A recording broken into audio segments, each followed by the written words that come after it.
Sweet. My name is Jaden Pope. I am 19 years old, based out of Nashville, Tennessee, and this is my podcast. Super excited to get started. I'm going to be bringing on different songwriters and artists and getting to know their stories. There's so many hardworking artists out here who are just trying to make it, and I want to give them a platform to share their story with you guys, share their experiences, and hopefully put you guys on some good music.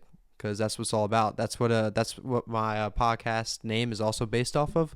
I'm gonna be calling it Pope Put You On, because there's no better feeling than sharing great songs with great people, and they'll forever be in debt to you because of how good of songs that you show them are.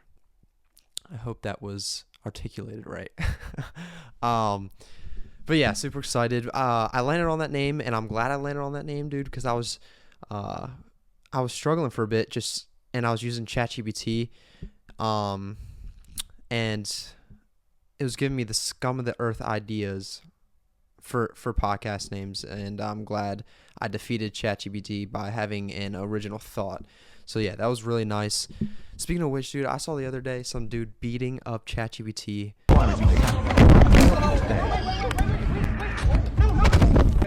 And I didn't know that was possible, but I guess some guy helped it crawl up inside of a metal box and start roaming the streets of humanity. So that gave me hope, and I'm proud of that upstanding citizen. Back on topic, Jet Jurgensmeyer is episode 1, and it was super good time. I'm super glad he was the first guy to be on my podcast. He made it super fun. I didn't feel uncomfortable. I hope he didn't feel uncomfortable. Yeah, and he gets into his story a little bit. And I'm also glad he was the first episode because he was also an actor and is still an actor. So he's used to being in front of a camera and sharing his stories with other people and being vulnerable, which is super sweet. So I hope you guys learn a ton. His music is awesome. He plays a song at the end, which I'll have every artist do, play a song that they want to play for you guys. And before it cuts to the podcast, I just want to preface that if you're watching the podcast, there was some rendering problems. Not go into it too far, but there were some rendering problems, so it sometimes in the video will just black out for like a split second and then come back. But the only problems with the visual, and the audio is fine. So I hope y'all enjoy. I just found out the name for my podcast too. I was in math class. What is it called? I'm gonna call it Pope Put You On. That's so good, dude. That's Thanks, awesome. Am I the first episode? Yeah, dude. And this is good because you're used to be in front of a camera. I'm used to talking, so it'll be good. Dude. Well, thanks for having me on, brother. Yeah, this dude. Cool. Of course. I'm so happy you're here. Yeah, dude, I named it you can throw it in a gang sign, dude, PPYO, baby. You know what I'm That's talking crazy. Yeah, dude. And that's awesome. I was on before that, I was trying to figure out what name I should call it. And I was on ChatGPT, dude, and it was giving me ChatGPT rocks. Pope culture, dude. I knew if I kept saying that. Interesting. Yeah, it was weird. I just knew that name would be harder and harder to say. Yeah, Pope culture. Little cringer each time. Yeah. I like it though. Yeah. Pope Put You On is really neat. Yeah, dude, I like that's sick. Yeah, and I hope it turns out well. Absolutely. Yeah. I think podcasts in general are just really cool. Whether people utilize them as getting news, which a lot of people do that, or just getting your career put out there, your name out there. Yeah. Experience. It's all kinds of coolness. Yeah, dude, for sure. And then what's the name of your podcast? Soundproofed. And then you've been doing that for how long besides the 1.5-year hiatus you were talking about? Basically a year and a half. Okay. 2 years, something like that. Dude, sweet. I love that. Yeah. All right. We're almost in 2025. So yeah, 2 years. Yeah. Okay. Yeah. Dude, that's awesome. I've heard it's hard to stay consistent, or it can get discouraging and stuff like that. Yeah, I think that's with everything. You Yeah. can get burnt out if you are super passionate about something for an extended period of time. Yeah. One thing that we kind of learned the hard way is trying to do it on your own. You have to divide and conquer. Okay. Yeah. That's what I would recommend. One of my friends, Hunter, started a podcast here as well. Yeah. And what he did was, I think there's 5 of them on the podcast every week. Jeez, dude. It's a big production. But they did it like really kind of smart. They have Mhm. they're basically using free labor at Belmont. They're like, if they have motion picture majors, they'll, all right, you guys come and film this. And Okay. then one of their like roommates or something is an AET major. So like the Oh, audio dude. engineer will come and record it, and then he'll edit that. The motion picture guy will put the recording, like the audio over the picture, and they'll post the TikToks. One person starts social media. Yeah. So like dividing and conquering is big. Do they have a niche? I don't know.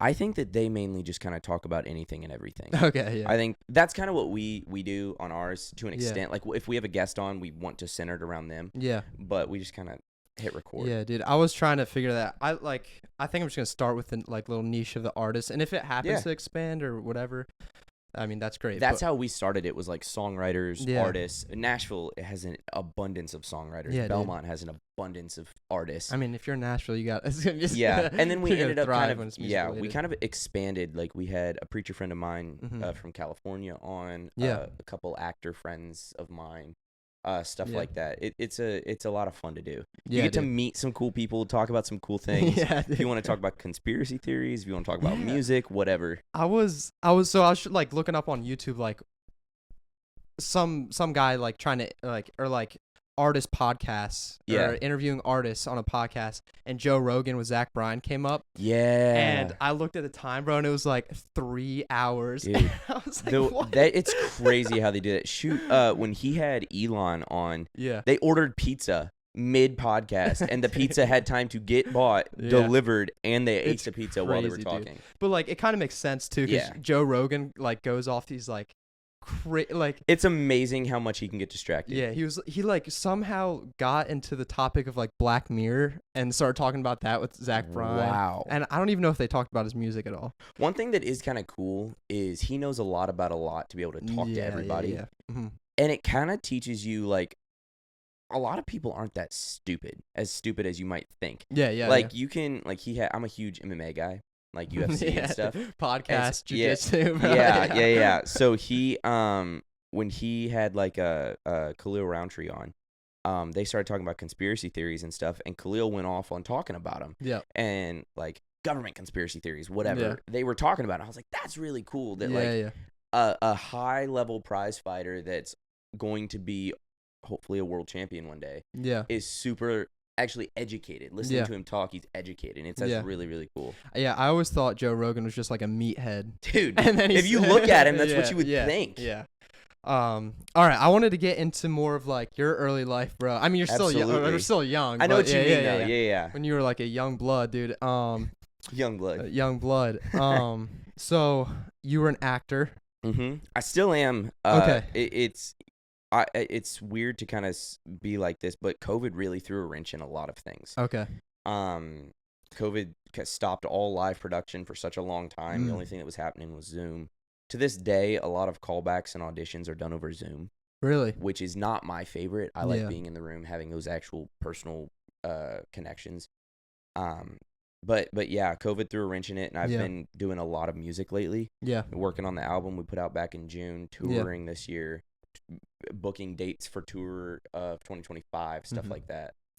So when you got into acting, what was that like? Was it like how old were you? Like what was the process of that? So I was 4 when I got into 4. acting. Okay. For the people that don't know, I was born and raised here in Nashville. I say raised because it's just simpler. I grew up between Tennessee and Missouri, and then I started going out to California when I was 5. Okay.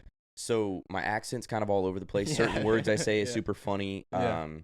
But I was kind of raised in a melting pot of different cultures and stuff like dude. that. That's always good though. Mhm, I love absolutely. Mhm. So when I was 4, my parents used to own a bar here in Nashville, restaurant called the Nashville Palace. It's up Sweet. northern side, right across the street from Opryland. They don't own it anymore. Mm-mm. Okay. They sold it when I was 8. Okay. So I grew up on stage there. Started getting on stage when I was 3. Yeah. Singing, telling jokes, talking to people, ordering people Shirley Temple shots. That's a real story. And so we had some 3, bro. literally, I'm telling you, I was doing like the holler and swallow where people cheer and like take a shot and stuff. Bro, I was doing that. It's young. terrible. It's Yeah. absolutely atrocious for a toddler. Yeah. But we had some friends that were they're the Mandrell sisters. So Barbara Mandrell is a super well-known country artist from back in the day. Okay. Her sisters, Erlene, Louise, they're like aunts to me. Okay. And so they're really good family friends. And their mother told my parents, why don't y'all try acting with Jet? He's kind of got that personality. Whatever Yeah, that dude, means. you go with people. Literally. Yeah. So that's what they did. They had a Yeah. friend who was an agent, Mark Block. He's still my agent to this Mhm. day. And we met with him when I was 4. I started going on auditions, started booking jobs. That's crazy.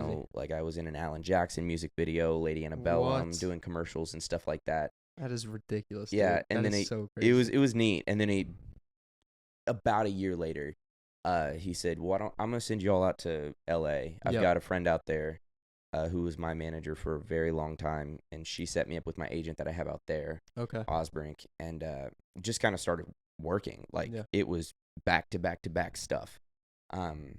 Did cool shows like Blackish. I was on Little Rascals. No way. Yeah. Dude. I was Spanky in Little Rascals. Oh yeah, I saw so. Spanky the high sign. There you go. Dude, what's funny? I had to wear a fat suit for that movie. Did you? I was, which I don't know what happened. If you look at pictures of me from like 11 to like 15, I was a short, chubby kid. Oh, dude, same, bro. But not that I'm like tall now, but I'm not overweight. Yeah, dude. I had the same problem, bro. I was the complete opposite when I was 7. Yeah. I was a toothpick. I Okay. didn't eat. I like was super skinny. I was never hungry, but I was always like running. I played soccer like 5-6 days a week. I played basketball. I was always doing stuff. Super active. Yeah. Yeah. So I was a toothpick. So they had to put me in a fat suit that made my belly bigger, but wasn't so obnoxiously large that they had to like do stuff to the rest of my body. And they did that like because they wanted to fit that's the what show? Spanky was throughout history. Okay. I'm the 3rd Spanky ever. All of us are the 3rd of our characters ever. Dude. So like there was the black and white like Spanky in our gang or whatever it was called back in the day, black and white. We had to watch that in pre-production to like learn our characters. Okay. There was the 1994 movie where Bug Hall played Alfalfa. He actually had a cameo in our movie. Mm-hmm. And then they had us. Okay. And actually, this little scar on my knee right there, I got during production. During a long weekend, actually. Okay. A couple of us went to this house on the beach or whatever, and I fell outside and sliced my knee open. The next day, I got in the hot tub. It got infected. Ew, I didn't get stitches. Yeah. So now I've got it's like the only like major scar that I have Yeah. is that little thing right there, little indentation. So that's a little memory from I got Little a Rascals. scar too, like right on my calf. I think I was like 7 or Fighting alligators. I What were you wish. doing? No, even better, dude. We were playing a game and there was like a fence, and then like on the other side of the fence was like this playhouse, and they had a Saint Bernard, like puppy though. It was a puppy, but their teeth are sharp. Dude, Saint Bernards are also big as puppies. Yeah, as well. dude, they are. And the game was like just to get from the playhouse to the outside of the fence without getting bit. All right. Where are you from? Pennsylvania, dude. Pennsylvania, folks. There you go. Bro. That's crazy. But it was fun. And then, oh my God, I was a short, chubby kid, dude, trying to run across that fence, bro. And the Saint Bernard got me. And I like held off from telling my parents for like for the rest of the night, and I came home with this huge gash in my leg, and my dad was pissed. I bet that felt great so the next day. pissed, dude. That had to feel good. Yeah, dude. Dude, mine was dumb. The house that we like rented with a couple other families, I think it was 2 other kids from the movie and their moms, I think. Are you still connected with them? Yeah, to like a certain extent. Like we all keep in touch over social media. Jenna Ortega was in that movie, so Jenna's a friend. I actually had a huge crush on Jenna when we filmed the movie. So I basically had a crush on Jenna before half of America had a crush on her. And I tried to kiss her one time. I think she was. Oh my God, dude! I was 7. I had no game. I had no game. I didn't get it. I've never told this story. I don't think on a podcast or anywhere. Oh, perfect, bro. This is going in. This one of is those going little TikTok viral. This is clips, going bro. viral. I was like 7. There's a part in the movie where her character, Marianne, grabs Spanky, pulls him in, and yells at him. Yeah. And so it was after production. We were filming or doing photos for the movie for like cover arts and stuff. And they put a picture up of that. And my dad was like, he knew I had a crush on her. He was like, if you kiss her, I'll buy you a computer. No, a computer, bro. I was the homeschooled Catholic kid that didn't get a phone until I was 14. Like I didn't have any of that stuff. I didn't have video games. And so they actually, Universal gave us all Nintendo 3DSs on that film. That was really cool. I'd never had a video game. That's so awesome, That was bro. sick. Yeah. So anyways, she pulls me in for like the picture of like yelling at me, and I tried to kiss her, but I like chickened out halfway through. Yeah. We were like this close, and I still messed it up. Bro, she could be your wife right now. What are you What am I doing wrong? Yeah, you screwed it, bro. Sorry, honey. My girlfriend's listening to this. She's like, excuse me? So Jenna, like, pulled back. She was like, what are you doing? And I was like, I don't know. Nothing. I ran. I started crying. I ran away. It was my first embarrassment. Dude. I was homeschooled. I didn't know, like, what embarrassment like that was. Yeah. And Homeschooled, but you were an actor in Hollywood. Yeah. Bro. That's crazy. And so that night, I was used to, like, putting myself out there in front of, like, adults, like, in a work setting. Because I just thought that was fun. But, like, kids my age, I got nervous around. Yeah, of course. And she was a girl. So, like, none of us guys knew how to talk to girls at 7 years old. Yeah, dude. So, and she was a couple years older. And so that night, she was like, I'll give you a kiss on the cheek. And I was like, let's go. I've not washed this side of my face since I was 7 years old. 7-year-old. Jenna. So if Jenna watches this, she's going to be like, oh, my God, Jed, I can't believe you told that story. That's crazy, dude. Yeah. So I still keep in touch with them, like, to a certain extent. You know, they're all doing their own things. Mm-hmm. I don't think there's that many of us that are still involved in the entertainment world. Yeah. I think everybody's kind of doing their own thing. The guy that played Alfalfa, I think he just graduated from, like, A&M, something like that. Okay. Like, he was a couple like years older than. Yeah. So I was one of the youngest. Okay. There was, I think, 3 or 4 of us that were, like, between, like, 6 and 7. Yeah. And everyone else was, I think, 10 and 11. Maybe there was a 12-year-old. Yeah. I think it was pretty much between, like, 9 and 11 were the older kids, and there was, like, 6 and 7. So, when did you, like, completely stop? Like, so I still do auditions and stuff like that. Obviously, college is, like, a I mean, like, thing. Consistently, like COVID. 2020. Okay. Yeah. 2020. I actually did a lot of voiceover work over COVID from sweet. home. What shows? So I did pretty much like 90% of a Disney Junior show called Tots. I did that from home during COVID, like 2020, 2021, I think even into 2023. And then last year during freshman year, I would go home and I would record for Nickelodeon. The next up on Nick Jr., you're watching Bubble Guppies or whatever. Oh my God. Which was funny because I was literally introducing. Hear that voice in my nightmares, bro. Yeah. I was introducing a show that I was on, Bubble Guppies. I was on Bubble Guppies when I was 7. I used to watch that show. I was Nani. Orange hair, blue goggles. Yep, that one. That was me. Bro. And so I was introducing like myself essentially, but like over a decade later, which I think that's really funny. That is so cool. So COVID, like I said, kind of threw a wrench in all of that. I'm on the board of directors for the Screen Actors Guild here in Nashville, which is really cool. What is that? It's our union. Okay. I think I'm the youngest board member in the country. So flex. Which is kind of cool. It is kind of neat. Yeah. But it just COVID threw a wrench in a lot of that. Yeah, dude. And then college, I've had to turn down a couple of things because I've like this school year because I've missed X amount of days on classes for like touring for music. Yeah. And so then obviously, it's like I obviously Belmont is pretty cool about if you're working in the career field that you're going to school for, that's like they'll work with you. That's cool. But also I don't want to miss that many classes. Like I don't want to fail every exam. I might miss a project here or there, but I don't want to fail everything. Yeah. Like before I literally came here, I just had to present in front of my quant methods in business class. How'd that go? Next thing.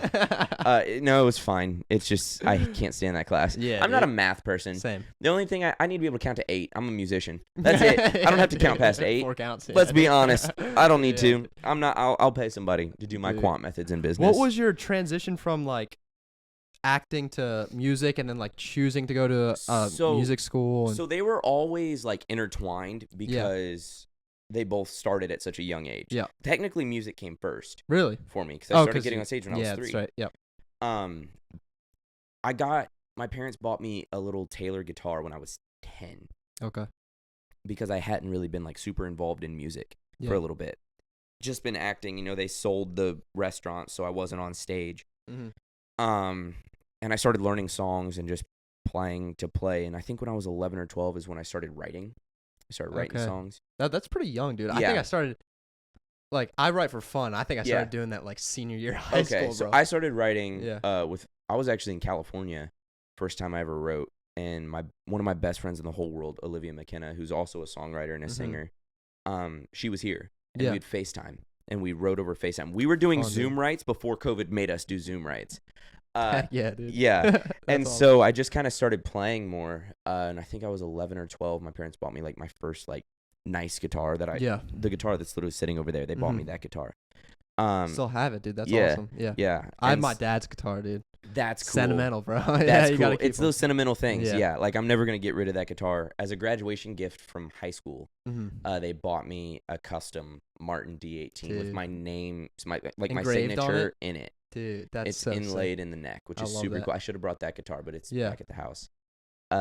So it wasn't like a conscious decision to go from one to the other. I was actually doing them both at the same time. Like I put my first album out while we were still in California and I was working. And I mean, I sound like a broken record, but 2020, everything like changed for everybody. Yeah. And so then it was just like, well, I can still do music from home. Yeah.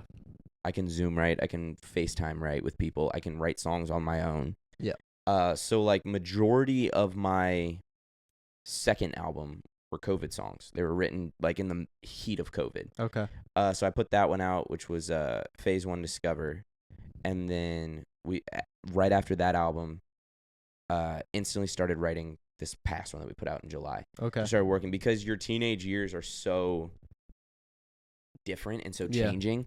Like what I thought when I was 14 is completely different than what I'm thinking at 19. Yeah. Like you get that. Of course, yeah. And so I just had to keep writing, and that's why I'm putting the albums out in phases. Yeah. Phase 1 was discovering myself as a person, as a songwriter, as an artist. That's what your songs are about. Yeah.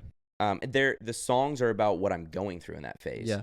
So you can kind of see, like this past album is, I always call this past album like my Olivia Rodrigo Sour album, if that makes sense. Yeah. Because if you listen to the songs, you can kind of hear the story arc of that story. I get you. People aren't stupid. You can hear Falling Too, and then you hear Ruin This Town. Like they're two different songs that tell the polar opposite ends of the same story. Okay. People aren't stupid. They can figure that out. Yeah. And so that's why that was, The Ride, Phase 2. Okay. That whole album is a complete ride of emotions. And so that's why I'm putting stuff out this fall, this winter, and then into the start of 2025, I'll have an entirely acoustic EP of what I'm going through now. Now I'm in a very happy relationship with a girl I love very much. Good, dude. Yeah. So, listening to like you hear you talk about like doing stuff like in acting and songwriting, has like vulnerability been a problem? Because it feels like you're able to that's a great question. Like, are you extroverted? Would you call yourself extroverted? I would either call myself extroverted. I think the people that really know me would say I'm an extroverted introvert. Okay. Like when I get more comfortable around people, I actually get quieter. Oh, really? People think that I'm like pissed off all the time, and it's like, no, I'm just like just thinking, bro. I don't feel like I have to be talking to keep you entertained. Yeah. Because you're my actual friend, I don't have to be entertaining you. I can just be relaxed around you, which like took me an interesting interesting amount of time to get used to when I like got in said healthy relationship. Okay. She was always like, you don't have to like be Jet Jurgensmeyer around me, right? Yeah. And that took a minute to get used to because it's all I've known. Did it feel comfortable? Yeah. Yeah. 100%. She's awesome. She's the best thing to ever happen to me. Good. And so it is an interesting thing, like being not intimate with your audience, but vulnerable with your audience, I guess is the right word for it. Yeah. Because people can smell bullcrap from a mile away. Yeah. They can smell if you're writing songs and singing songs about something you don't know. Yeah. So like what I do for every album, every project is I set a goal for it. Okay. My second album, but Phase 1, my first album was just a self-titled album. Okay. I only wrote one of the songs on that album. But Phase 1 I wrote my goal was to write all of the songs on that album. Mm-hmm. So all those stories were about what I was going through or what one of my co-writers was going through. I got you. Phase 2, I was going to be there for the mixing process and all that stuff. And they were purely me, what I'm going through. So that was my first kind of dipping my toe in the water of exposing people to just purely me. What I'm going through, what I'm thinking about, what I've been through, all that good stuff. Was that tough or? Not really. Good. Because I wrote it we wrote all the songs in a way that the audience can relate. Yeah. That was a big deal for me, is if I'm selling these songs on stage to people, they have to be relatable enough to where if you listen to all 11 songs on the last album, there should be at least one that you can relate to, whether it's a love song, a breakup song, life song like Bones or Six Strings. Those are 2 acoustic songs on the bottom of the album. Bones I wrote by myself. Okay. That was my first time putting out a song I wrote by myself. I never do it. Do you usually co-write? I always co-write. Really? I believe 2-3 minds is better than one. That's true. And but then you lose money though. Exactly. Yeah. I know what you mean. Yeah, they're stealing my third. Yeah, bro. But then one day it was just like it was a culmination of a bunch of events. Okay. And I was like, I'm just gonna play my guitar and see what happens. And I had a cool little kind of guitar lick. Mm-hmm. And I always record my writes and my co-writes, like the entire session. I set my phone down and record it, because if somebody says something neat and then we get sidetracked for 20 minutes, oh my we'll be like, what was that melody on that bridge that you I can't even count the amount of like cool lyrics or melodies I've lost because I have forced myself, if I wake up in the middle of the night with a cool idea, I force myself to get up and record it, because otherwise I will never forget it, or I'll never remember it in the morning. Literally. Door, dude, yeah. So I have 2 recordings. I had to get up and pee, so I stopped the recording and I started a new one when I got back. I wrote Bones in 17 minutes. Okay.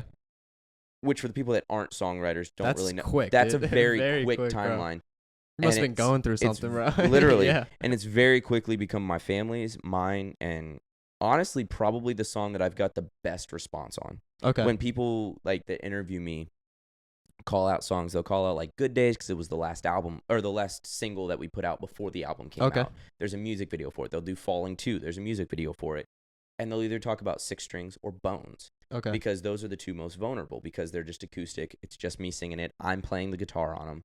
And it's just me being as open with the audience as humanly possible. Is it like a very stripped song? Yeah. Okay. Yeah, super stripped down, which I thought was really cool, which is basically what I'm doing this fall with the stuff I'm putting out. I love that type of music, dude. Me too. Always hits. It's without sounding cringy, it's a type of chillness, if that makes sense. You know what I mean? Chill vibe. Like you want to, like when you're studying for the midterms that we've all been taking, you want to just have like that chill music in the background, unless you're someone that just wants to have someone screaming in your ear while you're studying for copyright law. Dude, I've listened to, I just got onto Minecraft music for studying, dude. No way. Yeah, bro. Really? Yeah, we were in the car with some buddies, and they were like, I just brought up Minecraft music, and then my buddy was like, I gotta study to this, dude. That's crazy.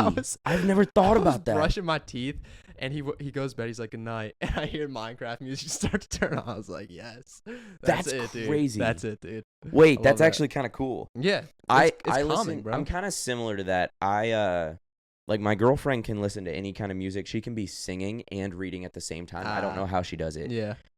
My mind, honestly, for a long time, I never listened to music in the gym while I studied, because I'd be sitting in the gym and I'd get distracted in between sets listening to the song. I'm like, what's that bass doing in the background there? That's really cool. Oh, yeah, dude. And I'd be sitting on a machine for 30 minutes and someone's like, can I use the leg extensions now? Thank you. Bro. Yeah, you just sitting there. I'm just sitting there. I literally have caught myself. Yeah, dude. I'm total opposite, dude. If I don't have music, I'm pretty sure I can't push up any weight. I got into audiobooks. I get into audiobooks and podcasts. Yeah. And which is completely strange. Yeah. So I started slowly getting back into music in the gym and studying. Okay. What I listen to while I study is there's like a playlist on Spotify that you can look up. It's like Peaceful Piano. Okay, yeah. I used to do Peaceful Guitar, and then I got better at guitar. And so I started actually thinking about what the person was playing while I'm studying. It was the same problem as being in the gym. So I'm like, all right, piano, I'm not going to get that great at. I can play it, but I'm not going to be that good. So I can listen to that and not be worried and trying to figure out what they're playing in my head. So I can listen to that kind of stuff. It's chill. As you can tell, I'm a fast talker. I'm just like a fast person. Dude, this is so helpful. Like, so yeah, dude, it's like you're trying. It fills dead space. Yeah, dead air. It's nice too. Like for the first episode. Yeah. I mean, you're very good at making people feel comfortable, and that's kind of like the whole thing about podcasts. 100%. Don't, like, dude, some artists out there are awkward, bro. So there's some people I'm not gonna name, but when they get interviewed, it's yes. Yeah, dude. No. How do you hold your pants up? Not really. Belt. Literally. Do you write the songs that you put out? Mostly. Yeah. Like, dude, it's those kind of answers, and I'm like, all right, but people like want it. People are interested in it, and that's why I like being that vulnerable. I'm not gonna write the songs about what I'm going through if I'm not gonna talk about the songs. Yeah. I love being able to sit down and break down every single song I write. Yeah. Because that's really cool to do. That's how you build a loyal fan base too. I mean, again, like, the ones that'll stick for you like for a while. Like I said, people can smell bullcrap from a mile away. They want to be able to feel like they're your best friend. Yeah. I mean, whether you like her or not, Taylor Swift is the queen of that. Yeah. She's always been open with her fans. She lets her fans speculate about all the songs that she writes, and she like never confirms or denies what the songs are about. So like you got like the fan pages that are like, was this song written about John Mayer, or was it written keep about you Jake thinking. Gyllenhaal? The fact that I know that she has songs written about both of those guys is a problem, I feel like. Yeah. I feel like I'm turning into a Swiftie You while I'm definitely talking are, about bro. her. You're done for, dude. I'm getting corrupted. This is what happens when you date somebody that enjoys Taylor Swift stuff. She's a Swiftie? Yeah. Dude, my mom got put onto that. She's going to love this. I remember she sent me this picture of her walking with like a Taylor Swift jacket. Shut up. Like, she went That's to the dark hilarious. side, dude. She so my girlfriend, she went to the Eras tour I think 3 times. Oh. Which, you know how expensive those tickets are? Oh, ridiculous. She never bro. once bought a ticket. There was always somebody inviting her, or they had an extra ticket and she got to go. Dude, what? I'm like, you know how many people would kill for that ticket? Oh. There's literally, there's Swifties out there that would kill for a ticket to see Taylor.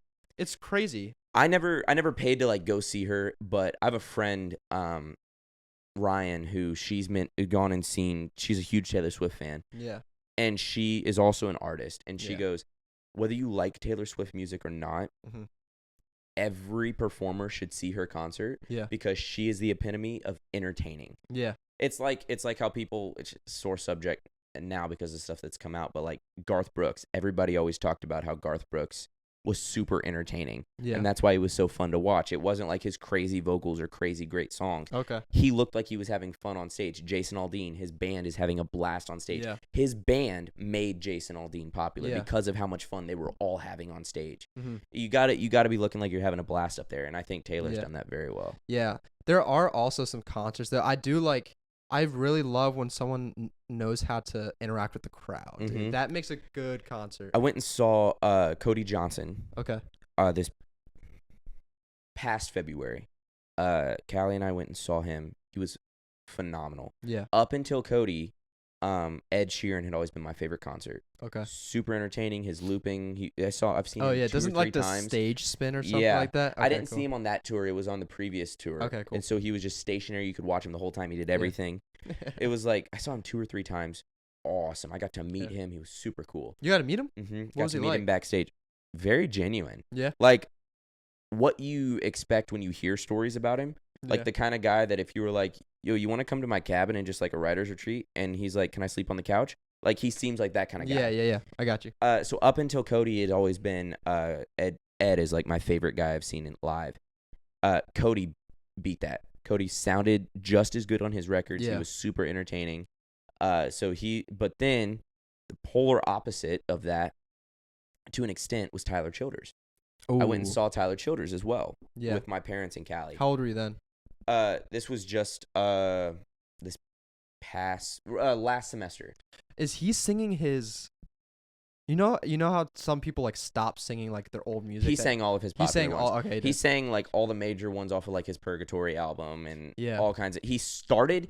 This is when I realized that his fan base was like cultish in the best way.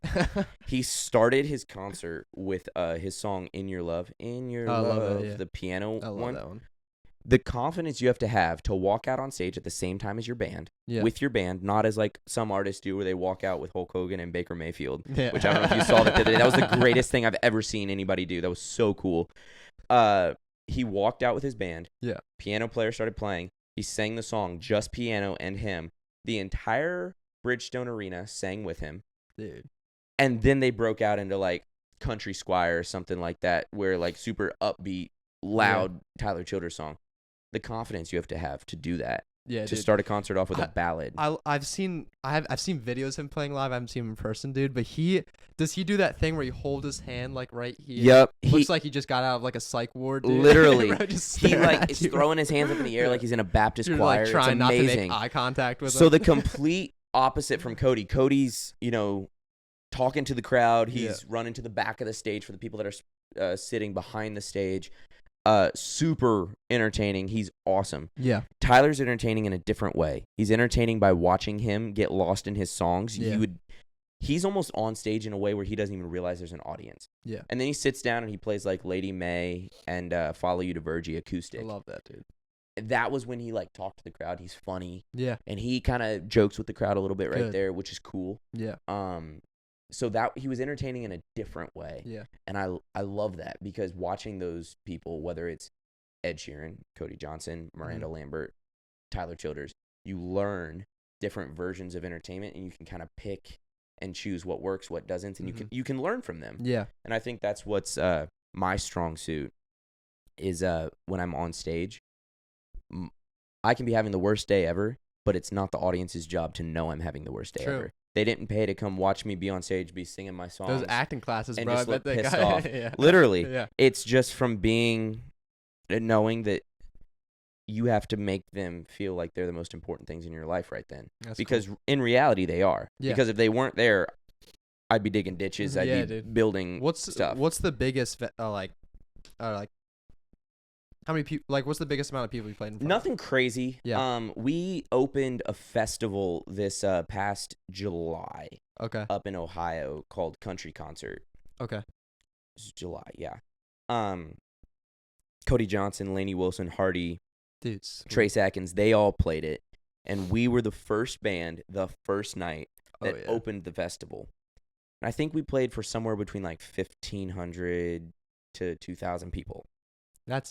It was awesome. For your age, bro, we opened for Ashley Cook, who's a Belmont alum. I know Ashley, yeah. So we opened for Ashley, Dylan Schneider, and Graylin James. Dude. All of them were super chill.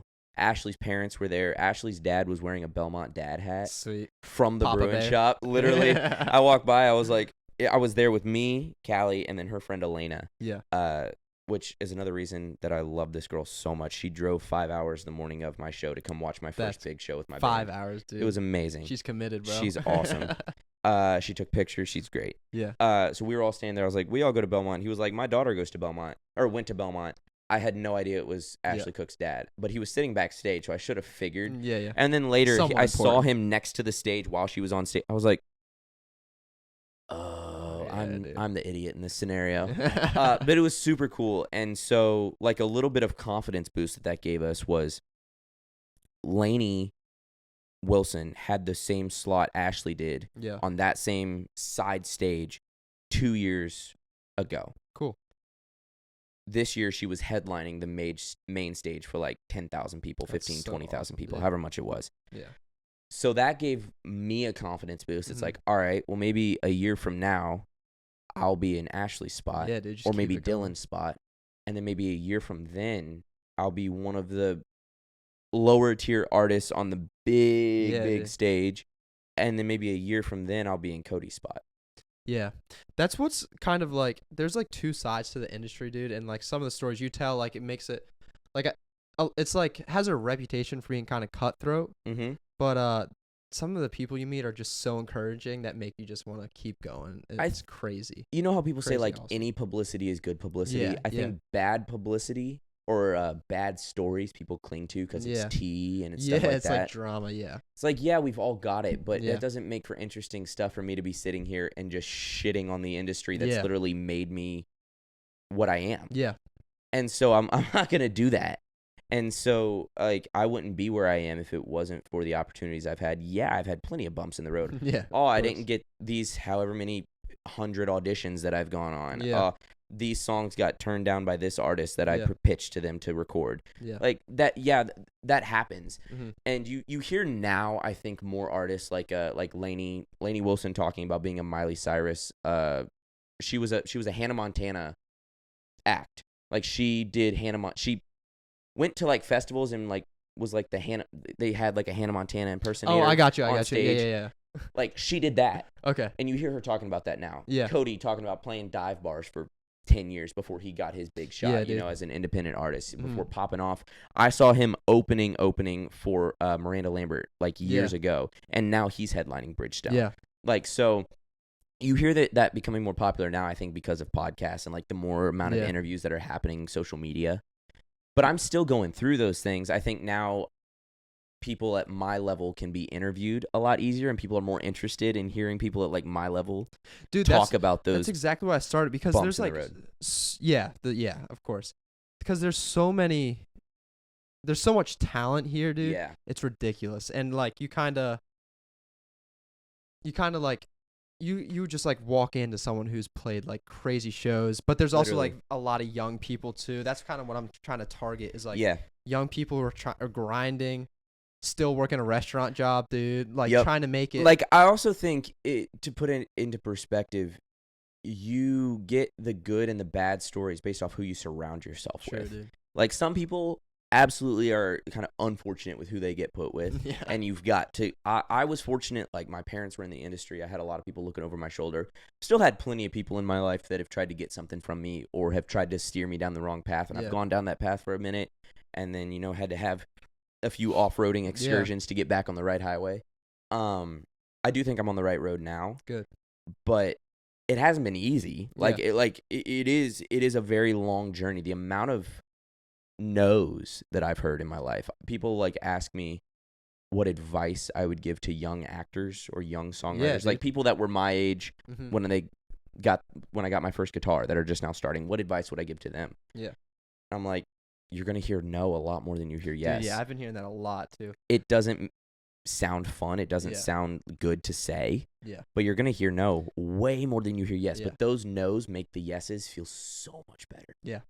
Dude, yeah. I've heard like that advice like so much, and there's a lot of truth to it, dude. Seriously. But you get good at being rejected, which is absolutely. The best. And I learned more from my bad performances and my bad auditions and bad shows than I do from the good ones. Yeah. Because the good ones, you're on a high, but then I'll still nitpick like the things that I could have done better. Yeah. And then the bad shows, I've had a couple of times where I went in unprepared, whether it was an audition or a show, a gig. If it was just me and my guitar for 2 hours, and I didn't practice for it, I wasn't ready for it. I didn't do my vocal warm-ups, whatever. I didn't change my strings after 2 or 3 shows when I knew I should have, and then I broke 2 strings on the set. Oh. Like, I've had all those things because I've been doing it for so long, so it sounds silly, a 19-year-old talking about, like, experience. Yeah. But I have been doing it for so long that I've had those experiences.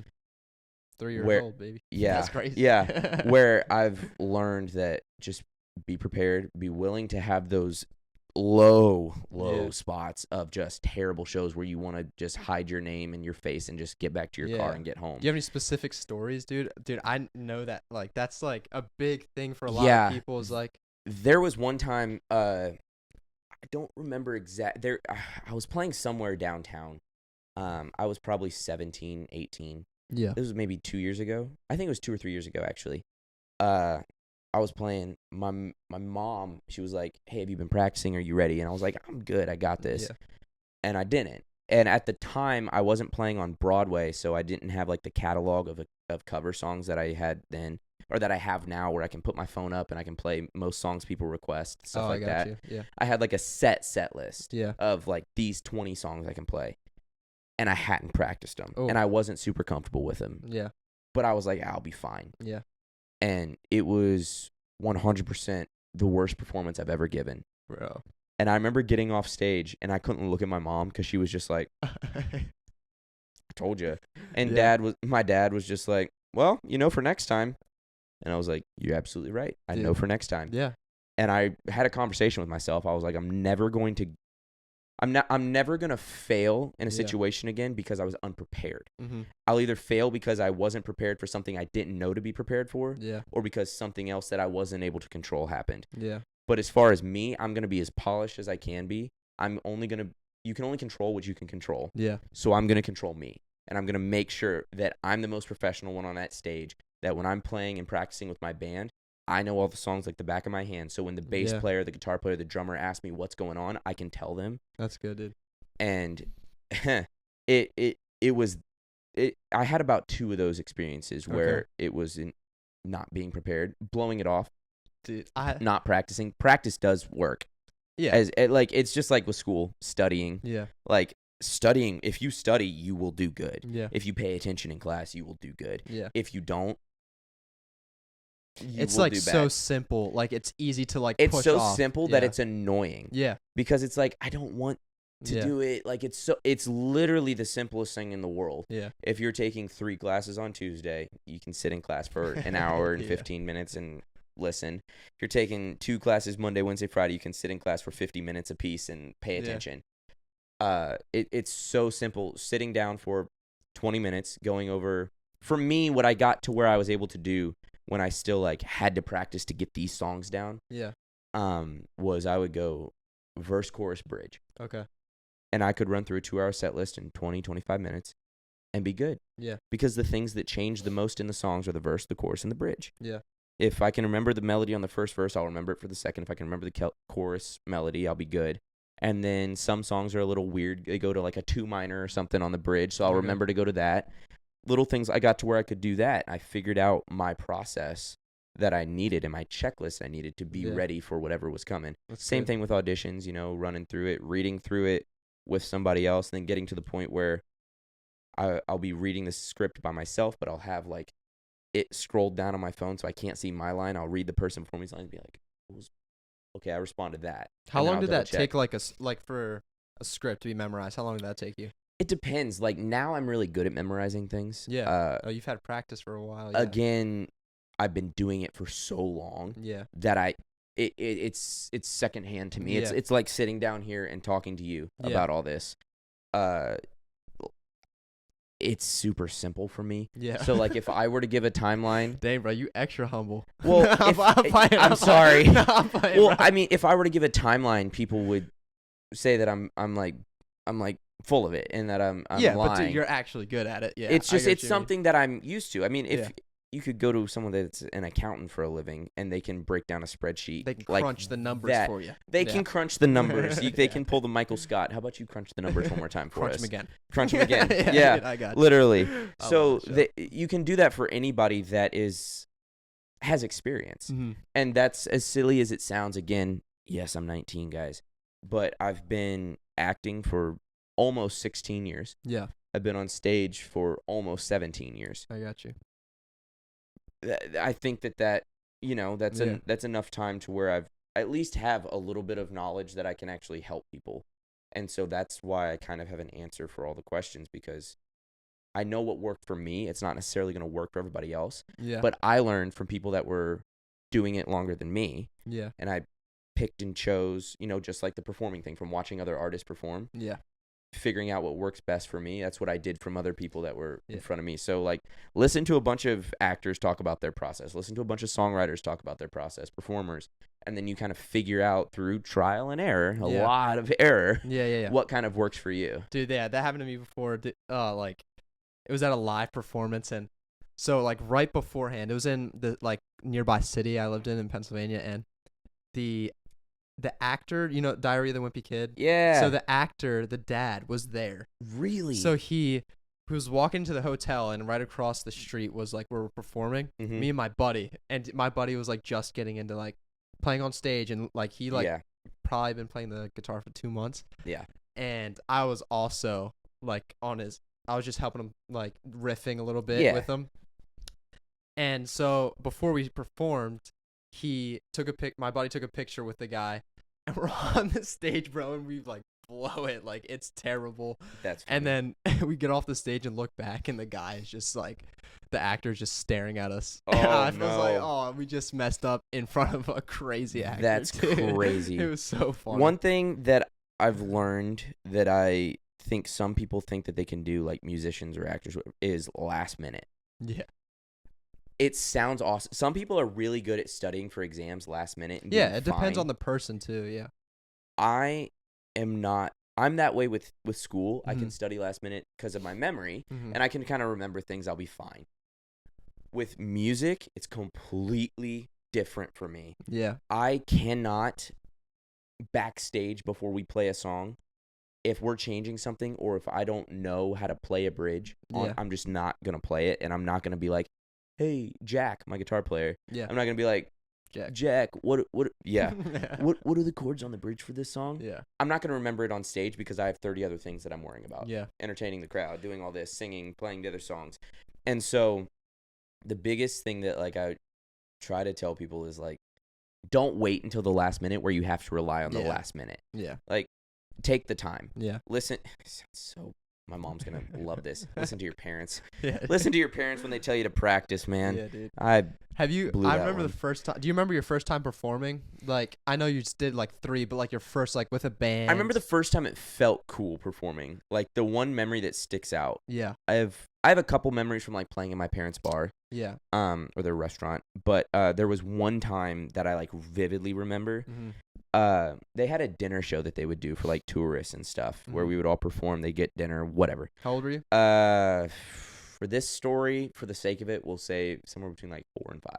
Okay, wait. I'm talking about like 4 or 5. You were with a band? Yeah, because it was a full band on stage, and then I'm singing. Okay, and this is a vivid memory, dude. I vividly remember this. So the way the dinner show would work, I'd come out, I'd play like a song, I'd have my little guitar that wasn't plugged in, but I'd be performing with them, whatever. And then I would sing a song with the band. And then I went backstage. They'd bring me back out at the end of the show, and I thought I was so cool because I'd put on a suit jacket to be different by the end of the show because it's the big ending. I got you. Thought I was cool. And I walk out and I'm singing. They break it down. I'm singing. You remember the song "Jesus Loves Me"? Jesus loves me. Yeah. I know. So I sang that on stage.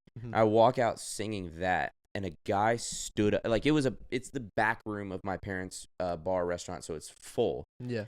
And a guy stood up right in the front with a lighter, and waved the lighter. And then people put out their phones. Other people pulled out lighters. Yeah. And it was my first time getting, I got a standing ovation for that song. Probably out of, like, oh, he's a 5-year-old. Dude. That's cool. But that was the first time I vividly remember that. The reason I was asking that, because I remember the first time I performed, it felt like an outer body experience. Like, it was just, like, on, like, autopilot, you know what I mean? Yep. It's completely autopilot. Yeah. I don't know if you can do this. Can you, like, be thinking about a completely different song while you're performing? One song? Dude, I can't be, I don't after I perform the song, dude, I black out. Like while I'm performing, I'm just like it's just yeah, dude, it's literally like it doesn't feel like I actually performed the song. It feels like you just snorted Adderall. Yeah. It's like yeah, not that I would know, but like it's like it's complete out of body. It's probably terrible. Like I used to have a problem where I would be thinking about a different like lyrics to the bridge of like a song that's like 5 songs later while I'm performing this song, and it used to mess me up. Now I'll be thinking about how we're gonna end the show when we're on the first song. Like I can be singing it and be thinking, which is terrible to do. Like be in the moment, be present. You know what you got the set list written down. Yeah, you got this because you prepared and you rehearsed. That was a terrible thing. I remember like one other big moment for me. I was playing. This was only a couple years ago. I got my first ever $100 tip. Dude, really? I was playing a song. I'll never forget it. I remember my first $100 tip. I will never forget it. It was a guy from Sacramento. I think his name was Steve. Again, one thing that I thrive on is the in-person thing. So I always say, like, I know enough about enough to talk to everybody. Yeah. No matter what it is you do in your life, I can find something that we can have a conversation about. And I'm talking to him on stage, just like while I'm tuning, and I'm talking about the crowd. You guys feel free to tip, whatever. Tip the bartender, whatever. Thank you guys for having me. Thanks for hanging out. If you have any requests, come let me know. Yeah. And I'm talking to this guy. He's sitting up front with a girl. I think it was his wife. And they were like the only two right there. The bar was basically empty. It was my parents, him, and a couple stragglers. And I'm talking to him. He's like, I'm Steve. I was like, oh, where are you from? Sacramento. Never forget it. I was like, man, sucks to be a Sacramento Kings fan right now. You guys been rough for a little bit. And he's like, yeah, I know, man. It's been tough out here. I'm like, hey, at the time, the Titans were like terrible. Yeah. And so I was like, hey, I'm a Titans fan, so I get it, man. You know, different sport, but like same feeling. And I was mid-song when he walked out. And he was walking up as he got the check and whatever. He walks up, and he drops money, and I saw it was a blue $100 bill. It was one of the new ones. Oh, cool. And it's had blue. They're kind of like a blue tint. Like a tint, okay. Yeah, and it's got the big 100 on really, it, like facing me. Okay. And I could see it, and he just like waved and walked out, and usually I thank people when they tip mid-song if it's like on an interlude or something. It was during like a wordy part of the song, whatever it was. And he walked out, and I couldn't thank him, and my eyes went wide. Dude. And I made eye contact with my mom. She didn't know what I was doing. I was like trying to nudge with my head while I'm singing into the microphone, playing a song. That's awesome. And my face like turned red. I got all scared and nervous. How old were you? 16, 17. Dang, bro. And pulling in hundreds at 16. That's crazy. All right, I've only had it happen like 2 or 3 times. Yeah. But that was the first time. Yeah. I do remember the second time as well, because that's a huge thing. Yeah. And I remember getting off stage, and like I felt like I'd won the lottery. because I think I made like 150 some bucks in tips. Dude, you're also like the amount of adrenaline rush you got Oh after my you goodness. play. It's like It was, yeah. I made it through, dude. It's I like, get so tired after I get off stage because the adrenaline, and then you got like that cortisol dump, and then the dopamine hits later. Yeah, and bro, you then just want to hug everyone. Yup. Literally, you're just so happy. Like when we got off stage in Ohio after our big show for country concert, Callie was the first person I wanted to see. She was the first person I wanted to. Yeah, okay. She was the first person I wanted to see, which was probably shitty of me. You know, I didn't want to see like the band or my parents. She was the person I needed to see her because she's like my comfort blanket. I can be stressed, and I made eye contact with her while I was on stage, and I was super stressed about that show, which I don't usually get stressed. Yeah. And I made eye contact with her as soon as I walked on stage, and it was like, all right, I'm right where I need to be. She's there. She's got me. Good. I got these guys. We're good. Yeah. I walked off stage, speaking of wanting to hug everybody. Yeah. And she wasn't backstage yet. She was waiting to watch the full performance and then walk backstage. Yeah. And I didn't see her, and people were kind of standing around talking and like waiting for me to walk over to him. And I like stretched. I was like touching my toes. I was like, oh man, my back. Yeah. I was looking around. I was creating every excuse to like give people the physical signs not to come up to me because she was the first person I wanted to see. Dude. She came around the corner. I instantly ran over to her, gave her a hug. Her friend got a cool picture of it. And then I hugged my mom, my dad, the guys. It was awesome. Yeah. And it was one of those things where you just wanted to hug everybody because like everybody not was even there. the devil could get you angry. Literally. I didn't like. It wasn't a successful show just because of me. Yeah.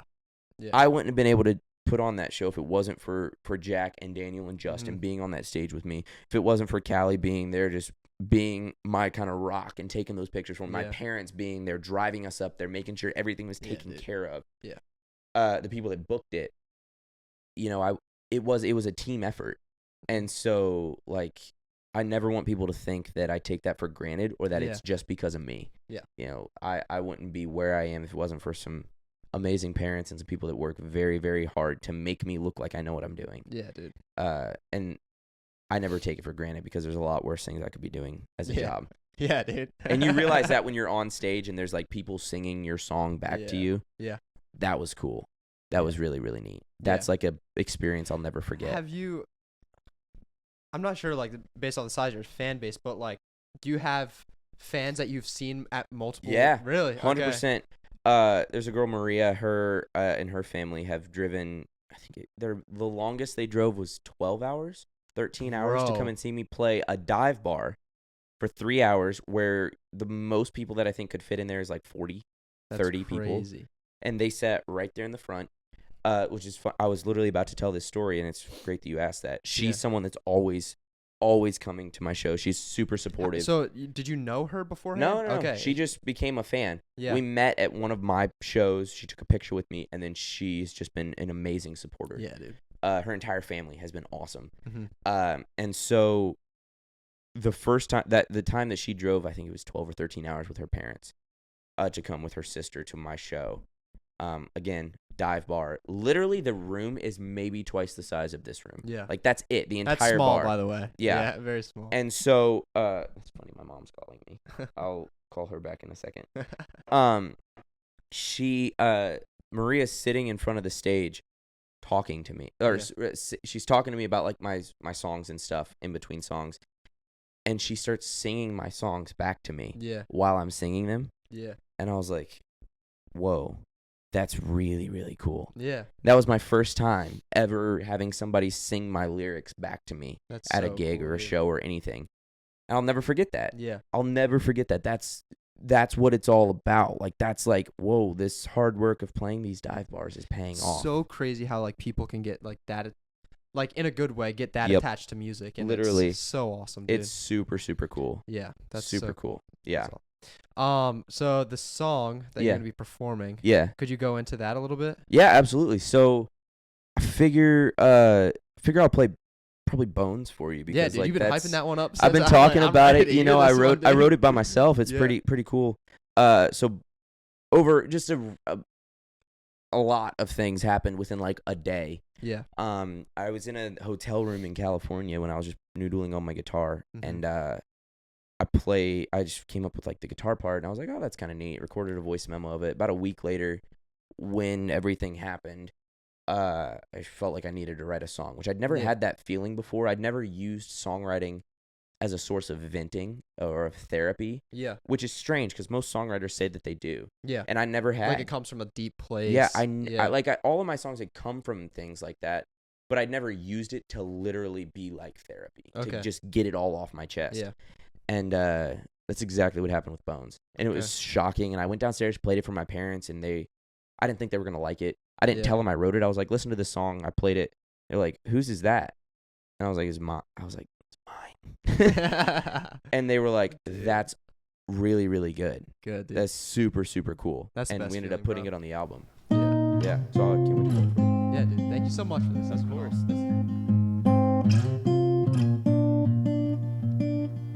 Why the hell do I put myself through this?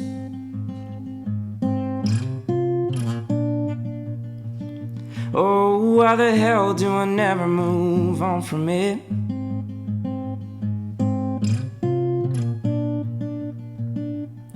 And bite your tongue, suck it up, you'll get over this.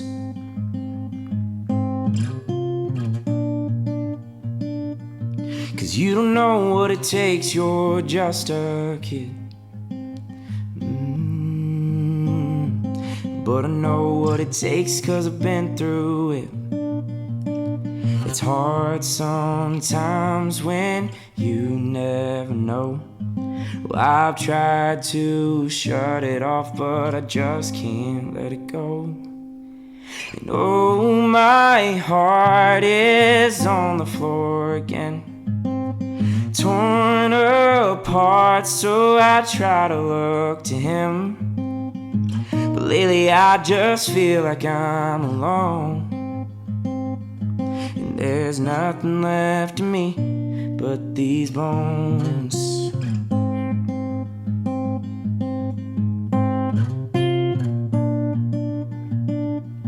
I caught myself looking back, just wondering at what I had, what I lost, what I could have been.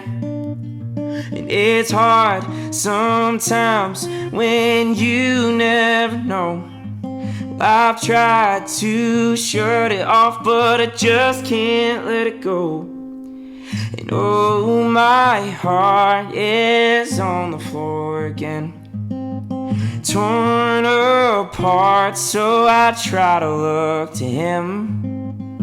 But lately I just feel like I'm alone, and there's nothing left of me but these bones.